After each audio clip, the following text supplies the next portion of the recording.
இதுதான் வள்ளுவர் சொல்கிறார். இந்த 10 குறளுடைய பொருள் திருப்பி ஒருக்க சொல்கிறேன் பாருங்கள். யாராக இருந்தாலும் பண்புடையவர்களாக மாற வேண்டும் என்றால், எளிதில் அணுகத் தகுந்தவர்களாக இருந்தால் அதை அடைவது எளிது. அன்பு மற்றும் நல்ல வளர்ப்பு, இதுதான் பண்புக்கு அடிப்படையாக இருக்குது.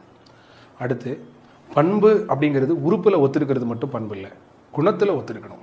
அதுதான் பண்பு, அதுதான் மக்களுக்குரிய பண்பு அப்படின்னு சொல்கிறோம். அடுத்து பண்புடையவர்கள் என்ன பண்ணுவாங்கன்னா, இந்த உலகம் பண்புடையவர்களை தான் பாராட்டும். அதுவும் பிறருக்கு பயனுள்ள வாழ்க்கை வாழக்கூடிய நயனோடு நன்றி புரிந்த பயனுடையாரை தான் இந்த உலகம் பாராட்டும். அடுத்து பண்புடையவர்கள் விளையாட்டுக்கு கூட ஒருத்தரை இகழ்ந்து பேச மாட்டாங்க. பகைவனாக இருந்தாலும் அவன்கிட்டையும் பண்போடு நடந்துப்பாங்க. அப்படிப்பட்ட பண்புடையவர்கள் இருக்கிறதால தான் இந்த உலகம் இன்னும் அழியாமல் இருக்குது, இல்லைன்னா மண்ணோட மண்ணாக போயிருக்கும். அடுத்து பண்புடையவர்கள் இருக்காங்களா, அறம் போல் நம்ம கூர்மையான அறிவு இருந்தாலும் மக்களுக்குரிய பண்பு இல்லைன்னா நம்ம மரம் தான். நமக்கு நண்பராக இல்லாமல் இருந்து தீங்கு செய்கிறவனாக இருந்தாலும் அவன்கிட்டையும் பண்புடையவனாக நம்ம நடந்துக்க தெரியலைன்னா நம்ம பெரிய மனுஷன் கிடையாது, நம்ம இழிவானவங்க கடை தான். அதனால் பண்போடு இருப்போம்.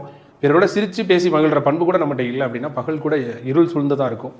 பண்பு இல்லாதவன் எவ்வளோ பெருஞ்செல்வம் பெற்றிருந்தாலும் அது பால் வைக்கப்பட்ட பாத்திரத்தினுடைய குற்றத்தால் திரிஞ்ச மாதிரி நாமளும் அந்த உயரத்தில் இருந்தோம், அதனால் பலன் இல்லை. ஸோ இதுதான் இதுக்கான பொருள்.